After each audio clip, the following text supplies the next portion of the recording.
Thank you, Hans Loyen, for the beautiful start for today in the morning. I'm Agnes Aljas, EMYA judge, and I will start with the morning panel. We have a topic called audiences. Audiences matter, and we can call them people, as we had for the first morning round. We can call them stakeholders, communities, participants, users, visitors. It doesn't matter. They are the ones for whom we are daily working and to whom you have been developing your projects and exhibitions. So it's my pleasure to call here 5 museums who are going to introduce the museums for 7 minutes, as we had yesterday. And then we will have a panel, and we are going to try to have the discussion on the topic of audiences and how the museums have been working for the new audiences. So it's my pleasure to call here the Paul Boymans van Beugen, David Bow. Have a seat.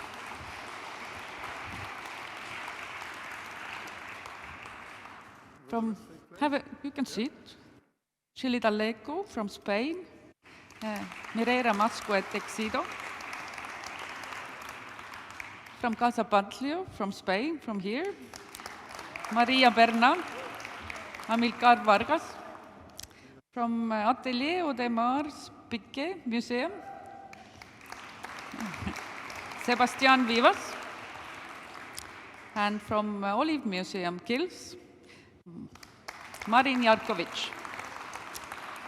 But you can, hello. You can start. Thank you, Agnes. Before I start, I would like to congratulate Hans Loyen on this beautiful gem in our museum land, Museum of the Mind. It's really worthwhile to go. So, it's great to be in Barcelona. I have a presentation on film, but I speak through the film. I hope it can start. Yes. A disadvantage turned into an advantage. Regular flooding of the basement of the old museum building of Museum Boymans van Beuningen, with a clear danger to the stored museum art collection, led to the notion of building a new and safe storage facility. And when we would do so, why not open it to the public? And instead of building an anonymous building in a faraway industrial area, like most museum storages, put it right next to the museum in Museum Park in Rotterdam. In the museum, only 6 to 8% of the museum collection was on display. The rest was hardly or even never seen. By making the whole collection accessible, of course, with the necessary restrictions, visitors of Depot Boymans van Beuningen now have the chance to see the collection that comprises 152,000 artworks collected in 174 years. The municipality of Rotterdam assigned MVRDV architects to build a depot that is iconic, a mirrored pot in which the city is reflected. Both building and collection belong to the city of Rotterdam. The building has 14 depot compartments and studios for conservation and restoration and education, and it has a green roof with a restaurant that's open during the day and after closing hours. Let's be honest, an architectural landmark really helps to get attention and activates and attracts visitors. Aside from the fact that the fast developing city of Rotterdam has a name when it comes to architectural landmarks. Depot Boymans van Beuningen is a new museum typology, for it not only makes the whole museum collection accessible, it also highlights the museum work that is normally hidden from the visitors in the museum. Back office becomes front office. Here it's about managing the collection, about conservation and restoration, research, registration, and art handling. Visitors get acquainted with a different side of the museum and learn about how artworks are being stored according to material and size in different climate zones. And they learn about our love and care of objects.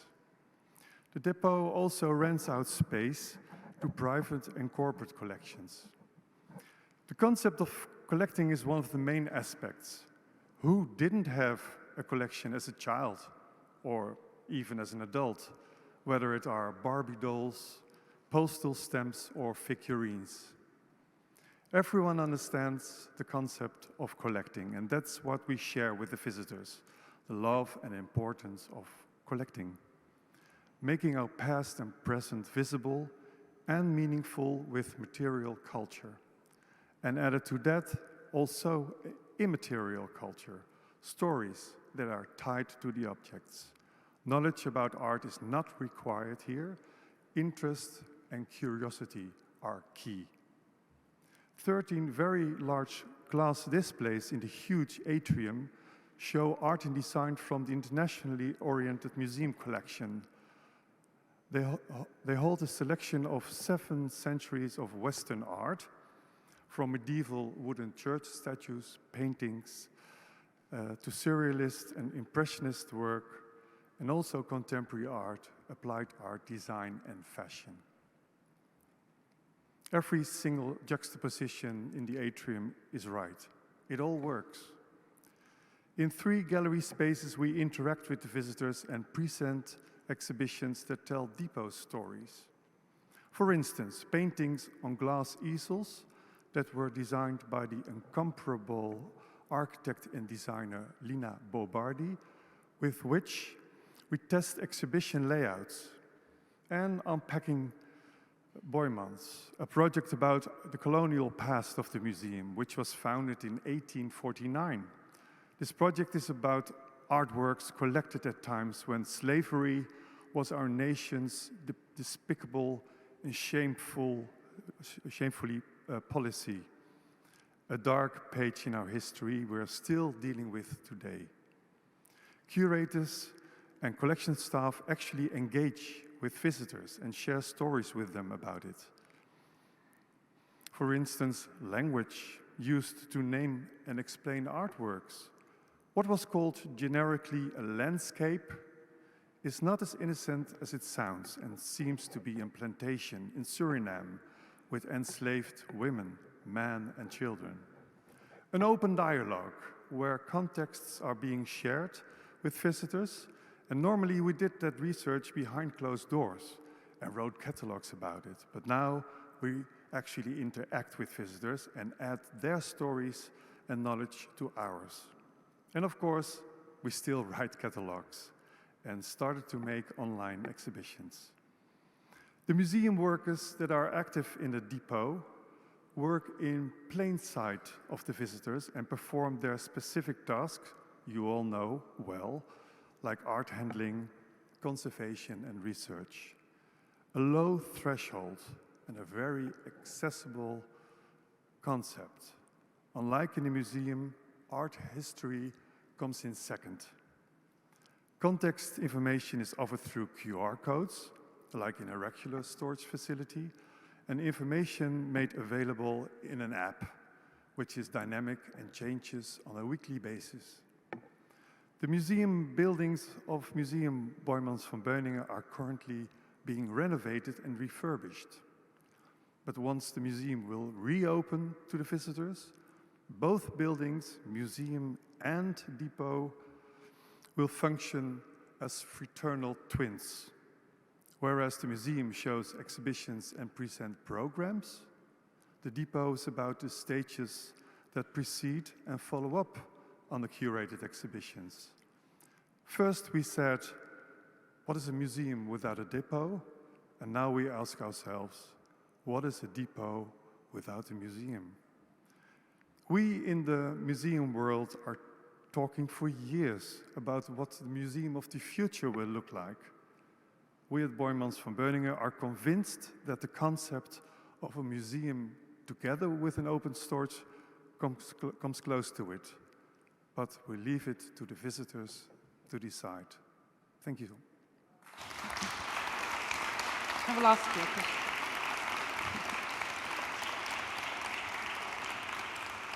Thank you. I will ask two very short questions. So it's an incredible museum with the idea to give the art back to the citizens, but we don't hear each other so well, so I will come closer so you will hear me better. And I wanted to ask about the city, how you give back to the city the art in a sense of which communities you find important. Yeah. So, as we all know, we attract museum visitors that are mostly white, well-educated, well-to-do. And Rotterdam is a city where half of the population comes from different nationalities. Like 170 plus nationalities live in Rotterdam. So we have to make an effort, if we want it or not, to attract those communities. So the only way to do that and to make the Boijmans less white and more colorful and find people of color in our midst is to work with communities and to make programs together with them, not to shove it into their houses and their school classes, but to make programs together with them. So that's what we try to achieve, and we see a totally different audience than at the museum, because it has a low threshold, as I said. Everyone can relate to objects. You don't need to know anything about art or art history. So that's our assignment, which we take on very seriously. It's another audience. We have always another audience as museums that are our professionals. How do the other art museums take your concept of open storages and visitings? Well, it's a new thing. There are some museums with open storages, like the museum in Antwerp, Mas, for instance. There are a Schaulager in Basel, but not an entire museum collection that is accessible. So we got visits from many colleagues from all over the world, and I'm happy to say, a day before King Charles will be crowned, that V&A Museum in London is making an open storage facility. So yeah, I hope you all understand that it's such a shame to not show everything we have, but just a curated version of the collection. Thank you. You're welcome.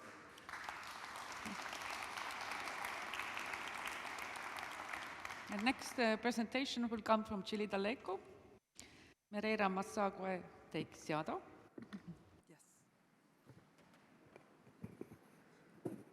Yes. Okay, thank you. Well, hello, good morning. Very happy to be back in my city. I'm Mireia. I'm the managing director of Chillida Museum. Chillida is a sculpture park based in San Sebastian in the Basque Country, in north of Spain. And it's a museum created by Eduardo Chillida, that is a well-known 20th century artist. And you have a great example just right outside this building, this beautiful sculpture topos that's precisely located in the square. This belongs to Chillida, so I feel like being home, really. So the museum was founded with this philosophy. We have a lot of quotes from the artist. We like to follow his philosophy. Besides, we also want to look at the future. And actually, I have shaped a little bit my presentation, hearing from yesterday's presentations of our colleagues. I want to reflect that the museum was founded in 2000, and we are here now in 2023, and we are the result of a lot of scars that we have got during these years. The museum was nominated back in 2002 also to the EMYA Awards, and that made me think that doesn't guarantee anything, that being part of working in the museum sector, it's full of challenges. And despite you could have a beautiful and magnificent museum, the challenges we face daily, there are a lot of them. And also I am thinking about what's the best sustainable model for the future of the museum. I'd like to thank also the generosity of the Kunsthaus Zurich, that they share a lot. They share their numbers, their budget, how they build this sustainable model, and I can think about their budget on 27 millions versus ours, that it's only 2 million per year. But still, the challenges they face are very similar to us. And I'd like to thank this opportunity to understand and to learn from all of you. So what happened in 2019 when we worked to reopen the museum to the general public after a few years in a very low profile? Because the art was already there. It was, as I said, it is a museum founded in 2000, so how much the museums had changed from a 20th century to the 21st century. So the challenge was really to bring a museum to nowadays, and our focus was really on the experience of the visitor.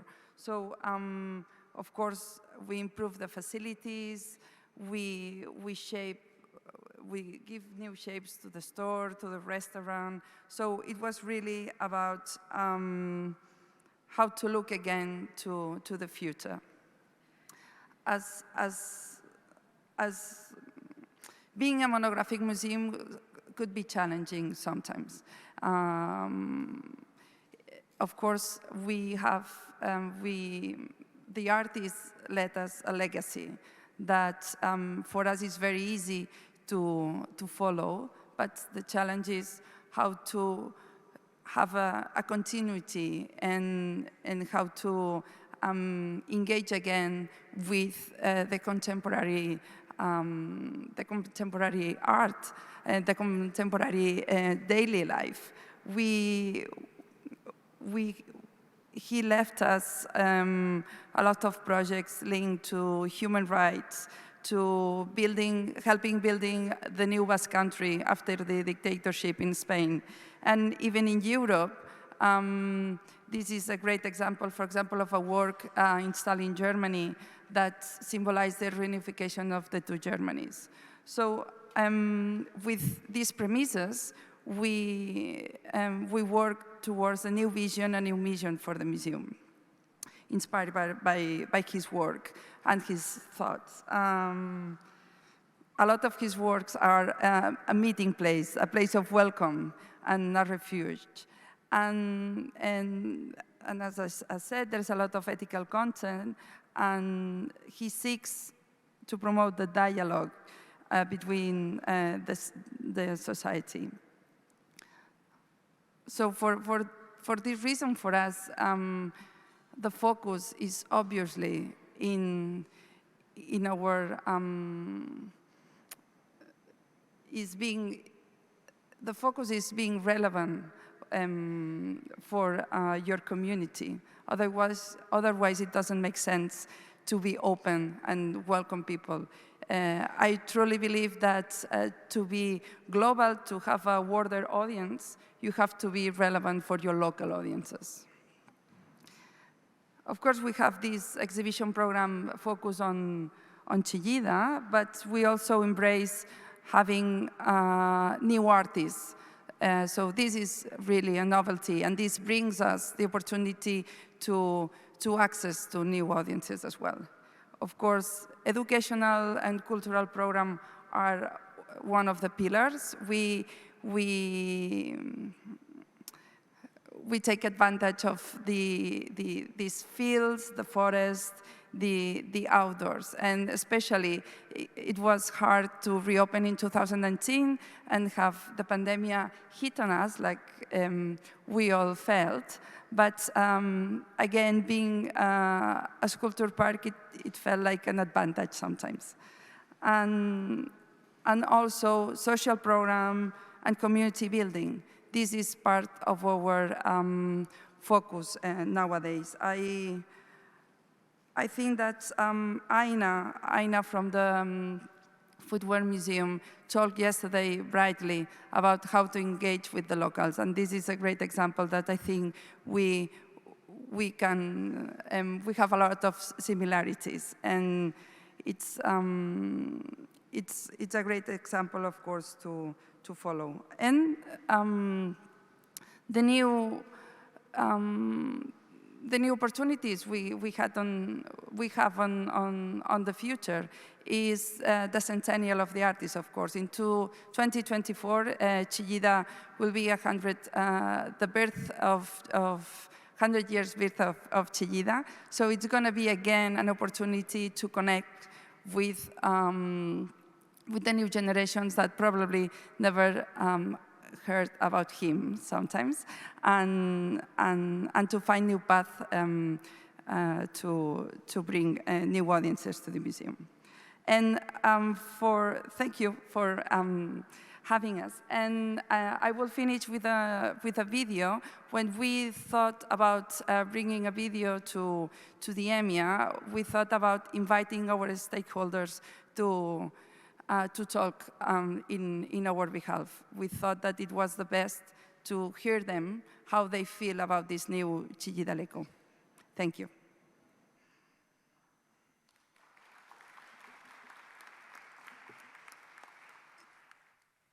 Hay cantidad de obras mías que se han producido como un sueño relacionado con un lugar que he presentido.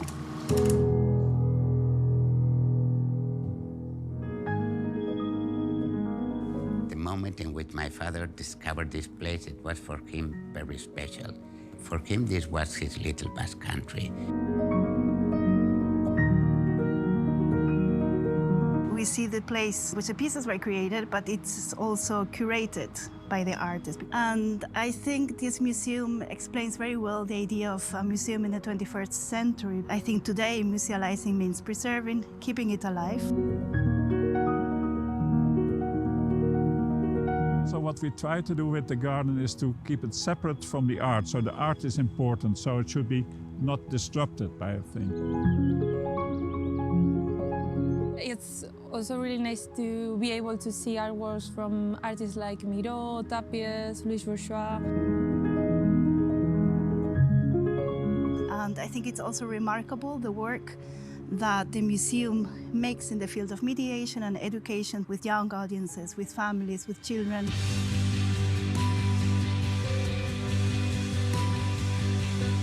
Moi, j'aime beaucoup venir à différents concerts qui sont programmés durant l'été. Pouvoir également participer à des cours de yoga. Pour moi, c'est l'espace idéal pour venir se détendre, se relaxer, méditer. Es muy estimulante este cruce de disciplinas porque en estas nuevas combinaciones es donde se crean nuevos estímulos y nuevas oportunidades. This year we are very excited preparing the centenary of the birth of our father.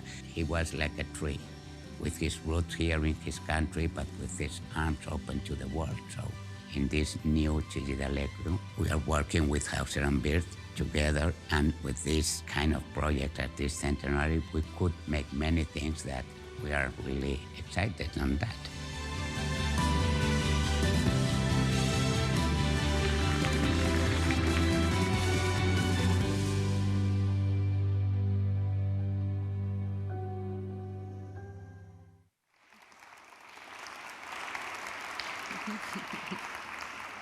Thank you, Maria.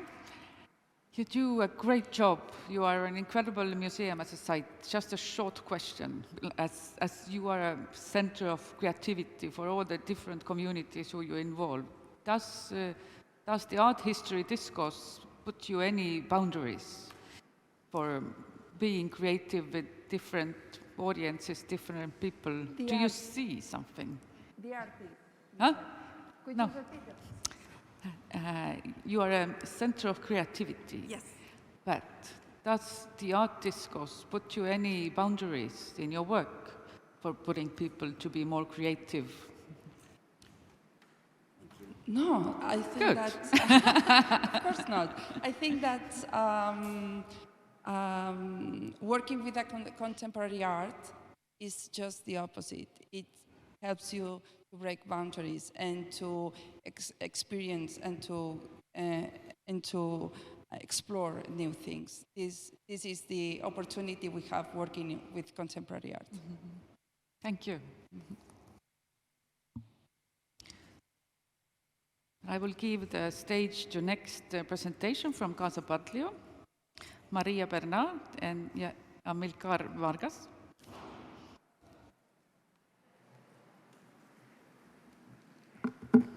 Hello, everyone. Before we begin, we would just want to say thank you for having us. This is an incredible opportunity just to be surrounded by all these people working towards heritage, working towards art and culture, and especially to the incredible candidates. It's really honorable. Thank you. And yes, thank you so much. And we would like if we can play the video for start our presentation. Thank you. Welcome to Casa Batlló, a Gaudí masterpiece located in the heart of Barcelona.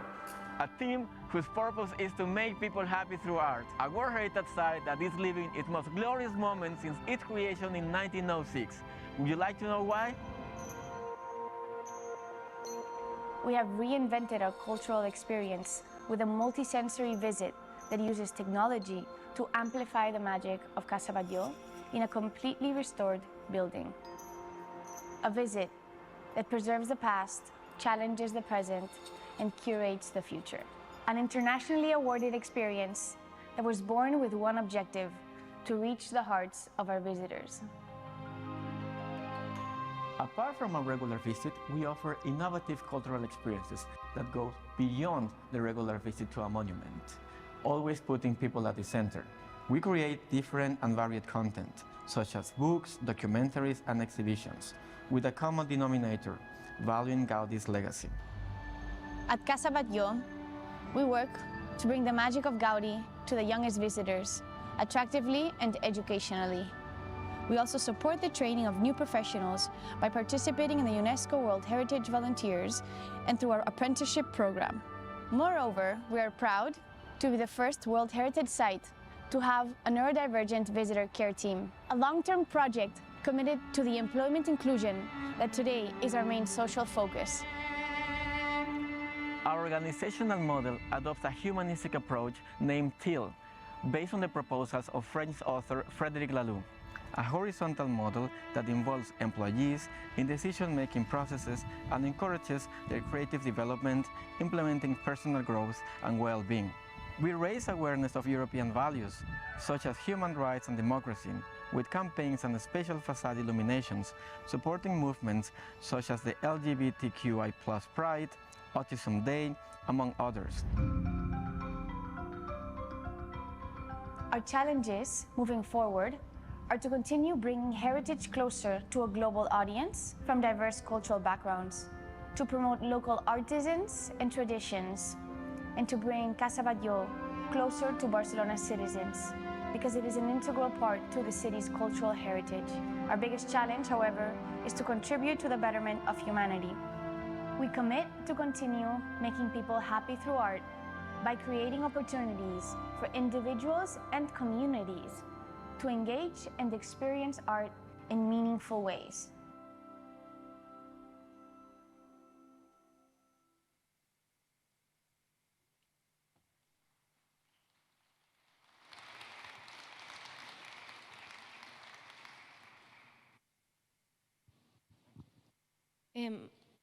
So firstly, we would just like to explain how we bring heritage closer. We have from all types of visitors from different cultures, pretty similar to the city of Barcelona. We receive people that are from 0 to 90 years old, and again from very different types of places. In 2010, we used a smart guide device with augmented reality to explain different things of the visit that couldn't be explained visually. And that triggered into creating a whole new type of gadget a whole new visit that intervened the whole house with different immersive experiences and technologies that helped explain this heritage site. We also, in 2019, we did a whole restoration from especially the facade was a main restoration, and inside there, the main floor of the Batio family on the first floor of the building.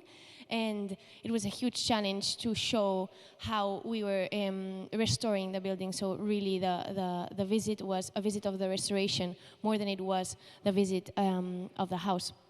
And since we have been using all this new contemporary media to explain this art, we've seen clearly that this has been successful and it is attending these new publics, and we're going to continue in this way.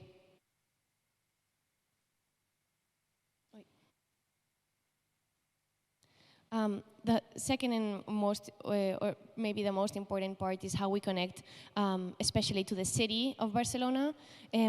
As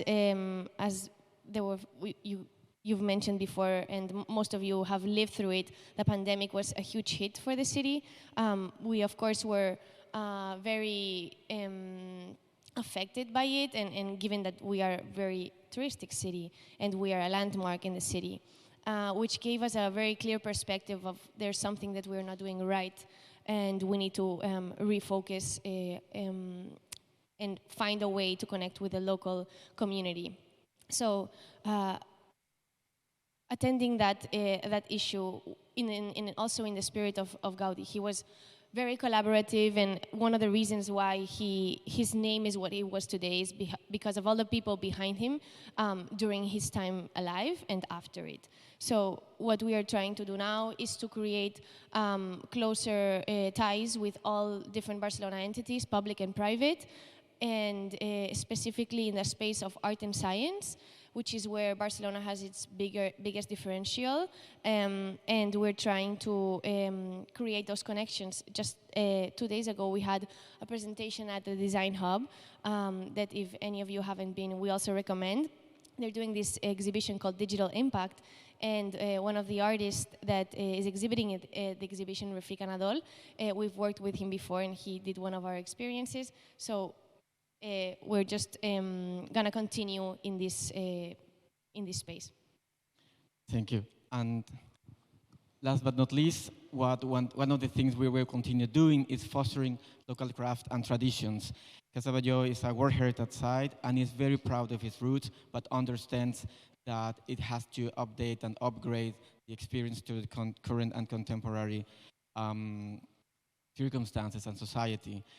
And also one of the challenges to be self-sufficient. We are actually we are probably the only museum that the owners they are the managers also of the house, and from generation to generation. It's not very common.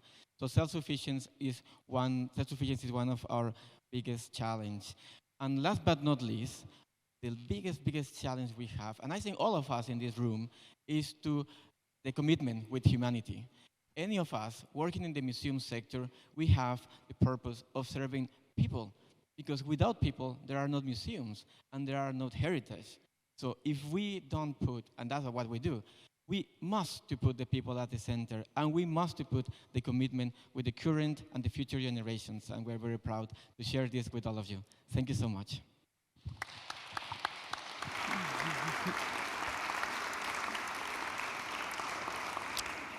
Thank you.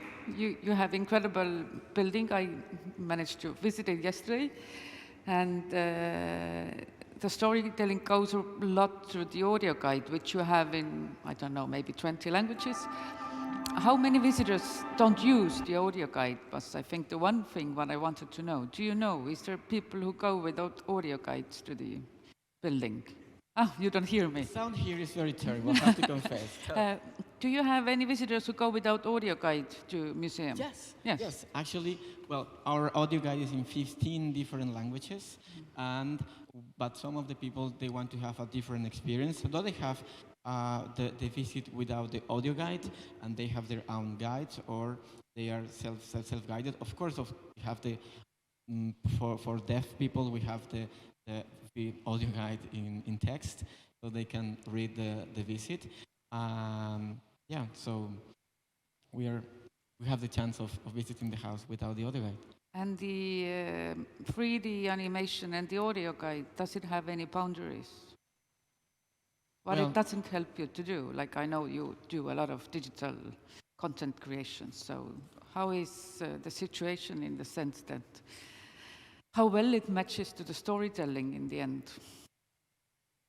Actually, what has happened with the audio guide, with the video guide specifically, is that this augmented reality permits many. So first of all, there's different content that it takes mostly shape of inspiration. So because of all these shapes and this wonderful magical world that Gaudi created, it's kind of gives us the freedom a little bit to display all those inspirations. And what happens with audio guide is that people are watching everything that happens in the house. And even yesterday we had a visit, a very interesting visit, and an observation was that the video guide, so when there's even a lot of people visiting the house, you don't see behind a lot of people, you see the space clearly. So it permits also everyone having a really individual experience and a really personal experience that even makes it more free for them to see the house properly, but also gives the added value of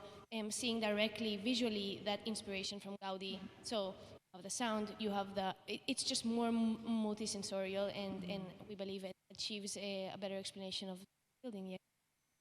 One of the things we avoid is to overlapping and to substitute the heritage with the technology, and we will never do that. We use the technology to enhance the human and the heritage experience. Thank you.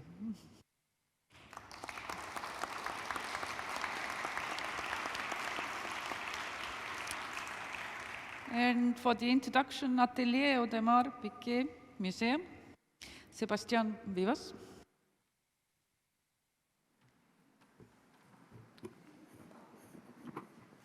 Good morning. Another Swiss museum. I'm very sorry, but the best one, for sure. The Musée Atelier Audemars Piguet. Musée Atelier. It's important to just mention that the name is not exactly correct on the program. Musée in French, Atelier, combined together is very important because French is, we're coming from a French-speaking region of Switzerland, and we are deeply rooted. And Atelier, because it's a living museum, it's a place where people work and do other things, as you're going to see. And a few words about the context. Switzerland is made of mountains, chocolate, and watches. So we're going to talk about watches, and I'll try to stay on time. We are from le Jura.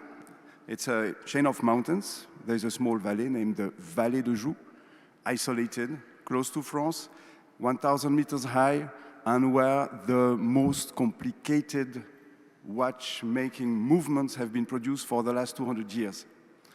So it's a sort of an economical craft miracle in a small region, 7,000 inhabitants, a bit more than 100 years ago, untouched. Nobody wants to go there, but we love it. This picture was taken 100 years ago, but it could have been done 2 months ago, actually. It hasn't changed. The Vallée de Joux is a place where you have time to do things, and people had to find solutions for their living. And actually, watchmaking is the perfect solution because it deserves, it needs time, and it uses only a little bit of raw material to be transformed into highly valuable objects. This is the picture that was taken in 1868, of the basement of Audemars Piguet. Audemars Piguet is the company of the museum, obviously, and it's a watchmaking company, more than a museum, first of all. Why is it important? Because the museum is exactly there. next to the Founders House, and the Founders House is still part of it. This is this is a picture of the family house and workshop, where the museum, the historical part, is still based. The company is a family-based, it's a family company from the origins up to today, the first generation, from Jules Louis Audemars to Edouard Auguste Piguet to Jasmine Audemars and Olivier Audemars. Family-owned, but from a very small company to a much more ambitious, because we have reached now 2,500 people. So it's not a small brand anymore. The crafts are at the center of our work. They haven't changed. I mean, the landscape has changed, the tools have changed a little bit, but the crafts haven't changed that much. We produce objects of luxury, beauty, craftsmanship, but also design. The most famous collection is the Royal Oak. And this is an object of design, it's an object of identity. It's a symbol of the Swiss identity in a way. We had a museum, we opened it in 1992. Just keep in mind that watchmaking museum really developed after the quartz crisis. During 10 years, between the mid-70s and the mid-80s, our industry has nearly disappeared. Let's compare with the shoe industry in Spain. It is now very dynamic, but in 10 years, it has been divided by 3, the number of employees, and the company's 1,000 has disappeared. So museums played a great role in the rebirth of this culture, this identity, this industry.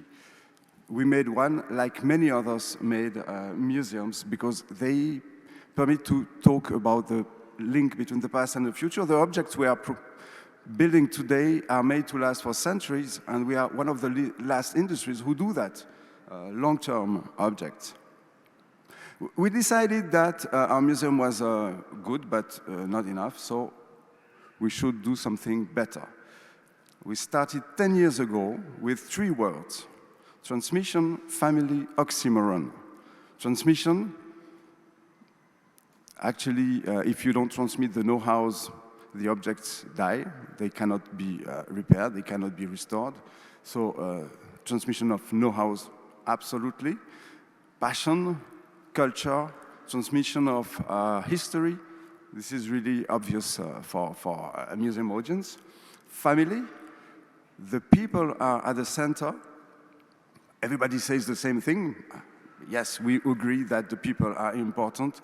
And here it's a family-owned business, and we want the people to feel, when they enter into the museum, that they are part of this family. We want to offer the very best experience. We don't search for large quantities of visitors. Every visit is guided. The groups are maximum 8 people, and we limit the number of groups 1 per hour maximum, because we don't want, we want to offer the best. And if you are in a family, you are not in a crowd. So, family and the oxymoron. Oxymoron, I mean, it looks a bit barbarian. It comes from literature, from poetry. It's the combination of opposites: cold, hot, or black, white. Here it's root, small, the Vallée de Joux, and on the other side, the world.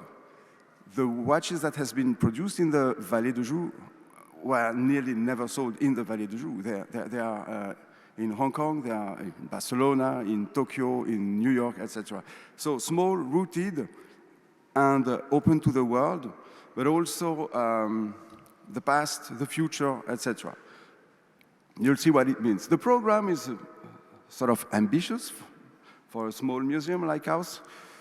Exhibitions, of course, but workshops. And not workshops for demonstration, workshops where people do their job, produce the watches, produce the jewelry, and also restore them.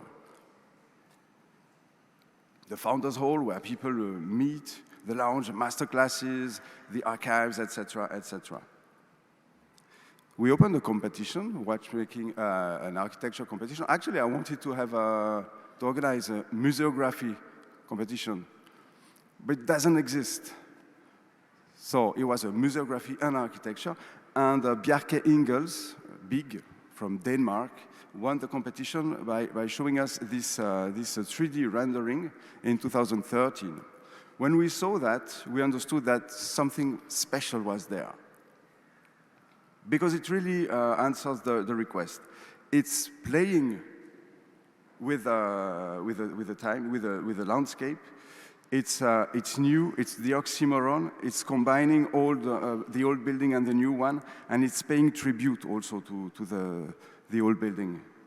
So it's a building based on a layer of concrete, then glass, and the glass is sustaining the roof. So there's absolutely no wall in this building. Everything is transparent. The position is important also because light matters in an exhibition, but also in workshops.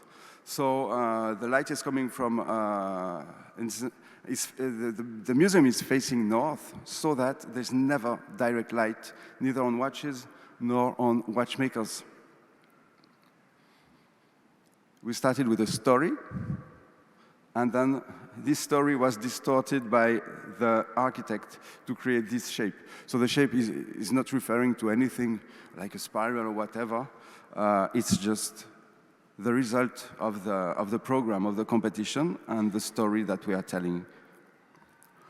The museography was developed by Atelier Bruckner, a German company, and it was a big challenge because, you see, obviously, everything from scratch. So create the surprise and keep the effect of, let's say, fascination. It can be boring to look at watches. I mean, the first is beautiful, the second, yes.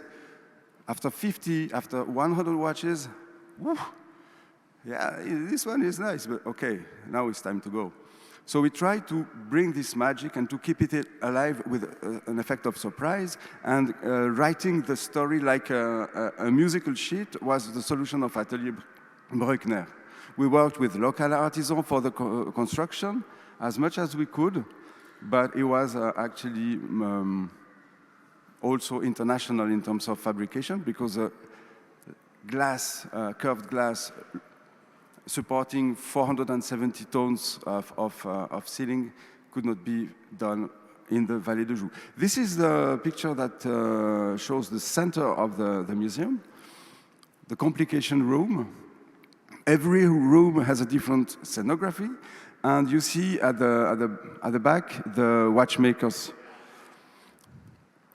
And this is the image of the actual museum, combining historical building and, I'm late? Mm-hmm. Yes, okay. Mm-hmm. Yes, okay. So now I will just show you a very short movie that we did for the opening. It was actually 2020 in April, so during COVID, everything was closed. But we decided to open the museum. Malika is a watchmaker. Yes, sure. Can I ask in the same time? Yes, of course. I wanted to ask. Yes, I said I would be on time. But it's good. It's a nice background to us. I wanted to ask about the audiences in the sense that how do you define their relation to watches? What would happen after they visit? Or after the visit? Yes. Do you define somehow that people who come, how do you think that the relation to watches will change after the visit? Or we hope. Is it working? Try the other one. We hope that. No. It's not either. Hello. Okay. So we hope that the people will see the watches differently, and they will understand the people behind it, the work, the culture, the history, the complexity. This is what we want to share, but we don't want to guide more than that. Everybody finds what he wants. Thank you, Sebastian.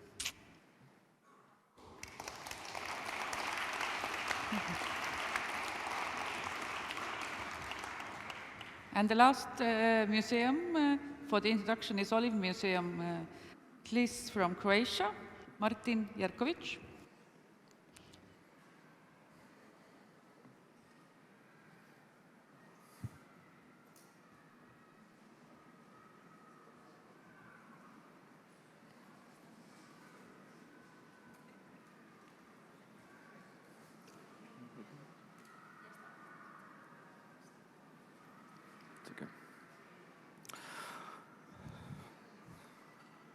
Okay, so today I'm going to tell you something about Olive Museum.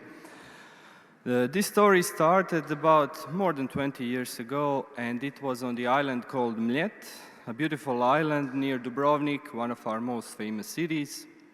And there I can say that the olive oil has always been a part of the culture, as well as in entire Croatia, and I believe the entire Mediterranean. Olive oil in the past, as some of you probably know, was actually a source of fuel. Because ancient Romans and Greeks, they just didn't have the electricity. They didn't have petroleum. So they would actually use olive oil as a source of fuel in their oil lamps, and it was very, very commonly used. Olive oil was also a source of trade. It was a source of economy because you could sell it, you could put it on a ship, send it to some other country, and it was easily sold out through the world. But olive oil, as the owners of the Olive Museum always believed, could be something more than just source of fuel and trading thing. So they envisioned olive oil to be a gastronomy product that could represent Croatia and Dalmatia in general. And this was their dream from the beginning, and that is how Olive Museum came to life. This path wasn't an easy one, and today I can say that Olive Museum is more than just a museum, because it is a combination of three brands, if I can call them that way. First one is Stella Croatica, which is basically a production of traditional delicacies based on typical Mediterranean ingredients, where olive oil is an essential part of it. Second one would be Herba Croatica, which is kind of a production of natural cosmetics and food supplements, again, based on the same olive oil. And it all sums up the story about olive tree and olive oil presented in our Olive Museum. This Olive Museum is based on storytelling.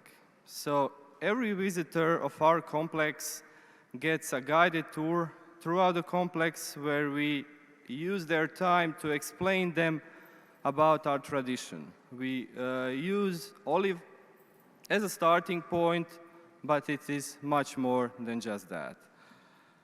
Let me bring you through the time because the story started, as I said, about in 2000 with the idea of creating a museum dedicated to olive tree and olive oil.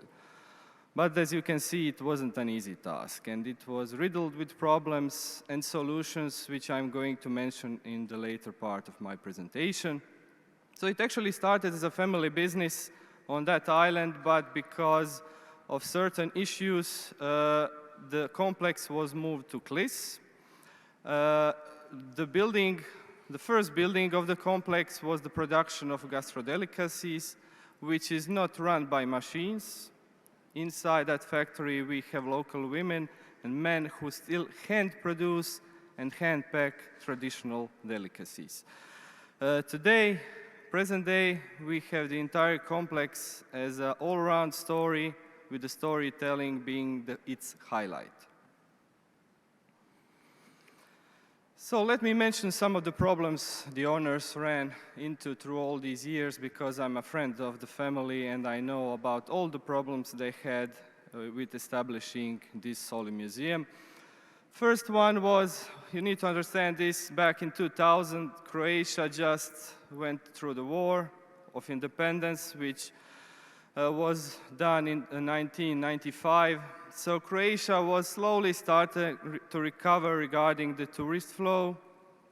And I can honestly say that nobody in Croatia saw olive oil and those kinds of gastrodelicacies as having the potential to represent a country, to being something other than these magnets and things like that that people can buy when they come to visit a certain country.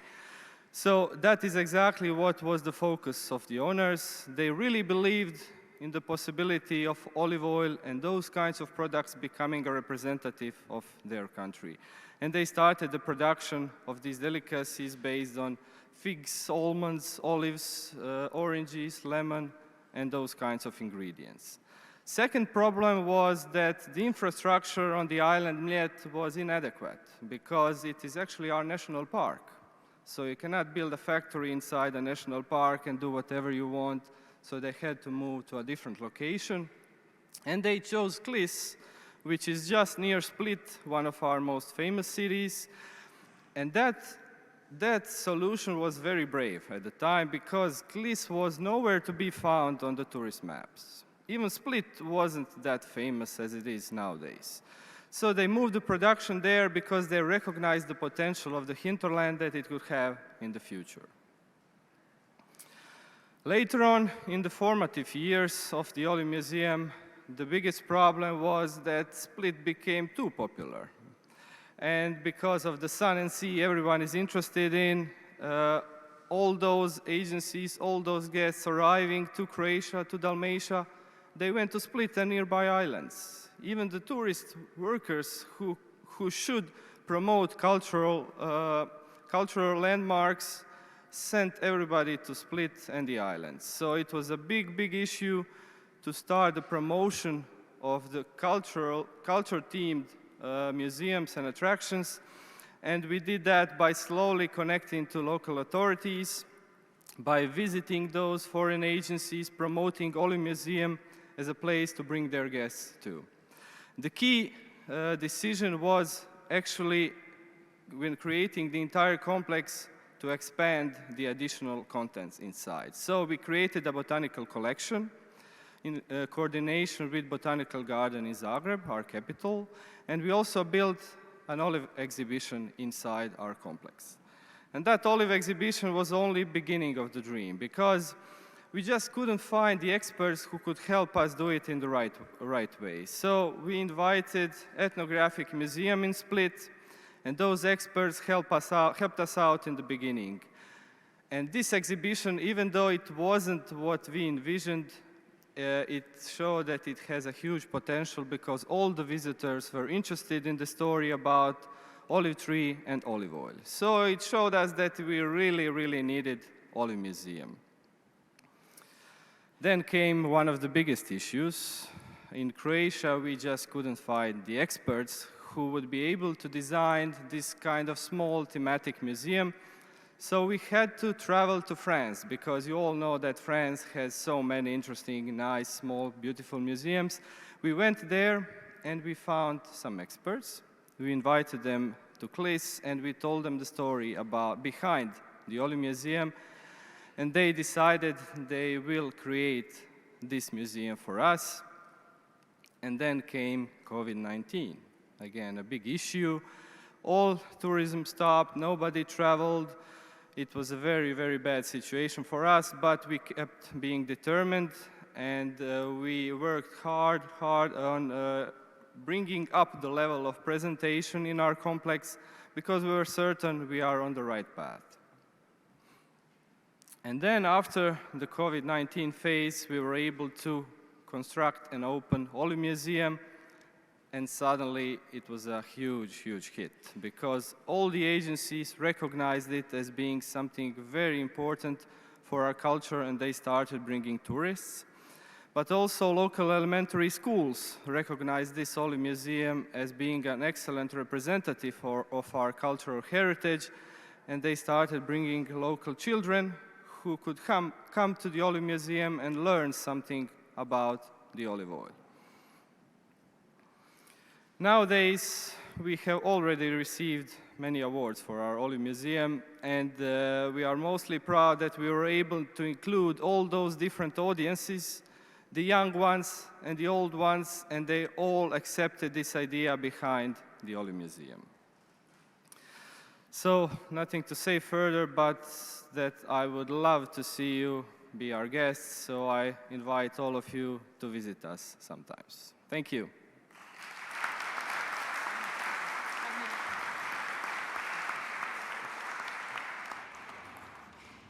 Thank you, dear panelists.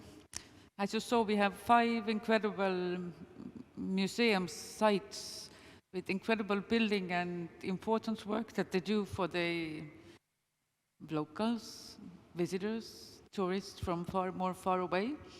And we agreed before that we will raise the topic of the successes and challenges on working with the audiences and contemporary issues. So who would like to start? Maybe, do you have a microphone?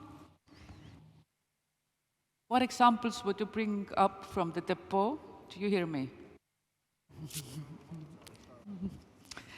What examples would you bring up from the depot on the issues of how you change your story by the different audiences, and how do you work with that daily?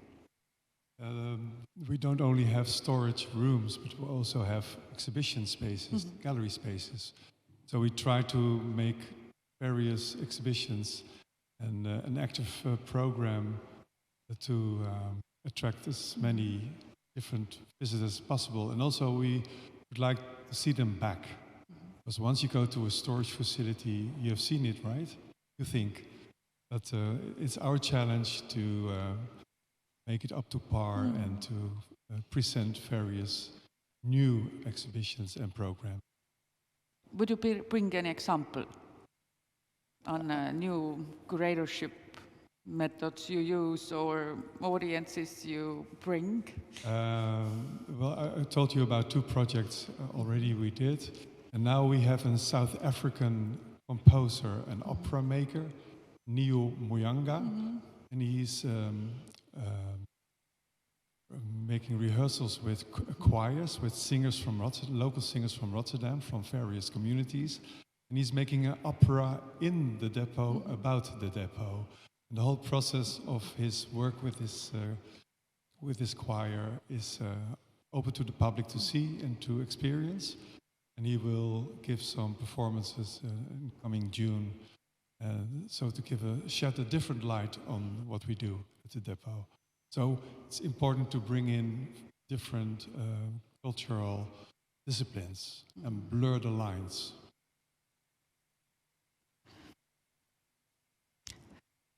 Would you? The same question. Yes. Of course. So for me, as an example as well, to be practical, the team, the people that compose the museum is very important, because building audiences is also about the personal relationships, especially in a small museum like us that we are 15 people. And on the other side, as an example,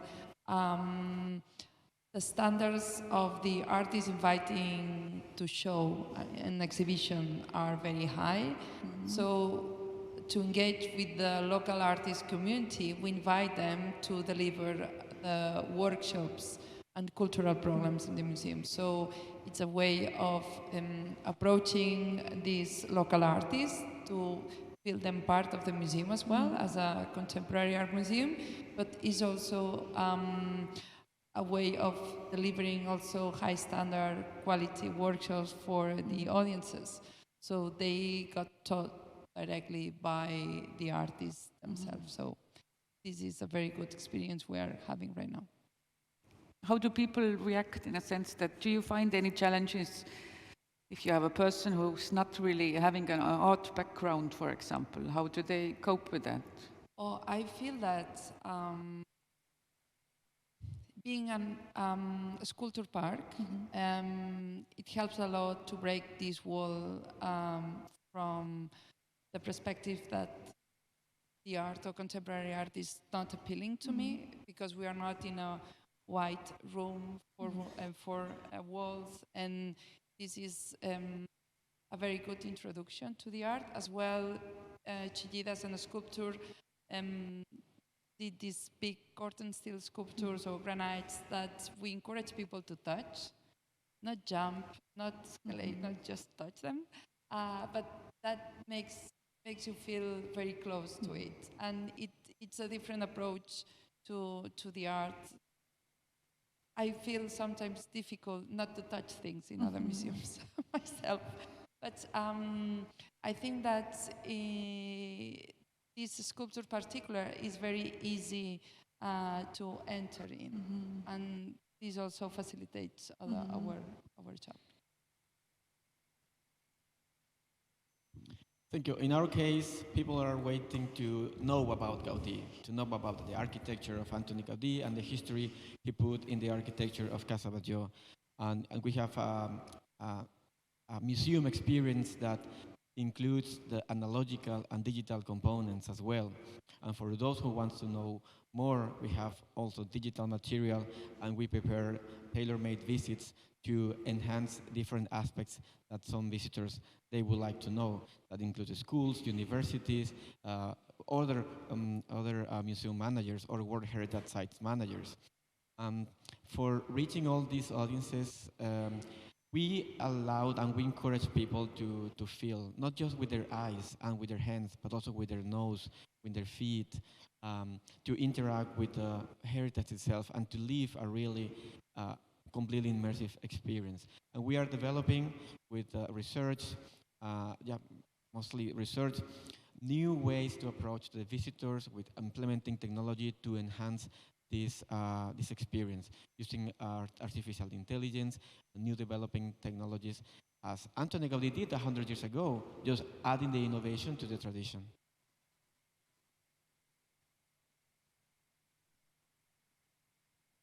Sorry, I did not get your question. Yes, that's why I came back here at this side. How do you find your relation with the audiences in the sense that what has been the successes, or how do you bring your audiences? How do you relate to your audiences? What do you do to attract them to your topic? Mainly, as we have only guided tours, we adapt the speech, the narration, to the expectation, to the level of knowledge of our audience.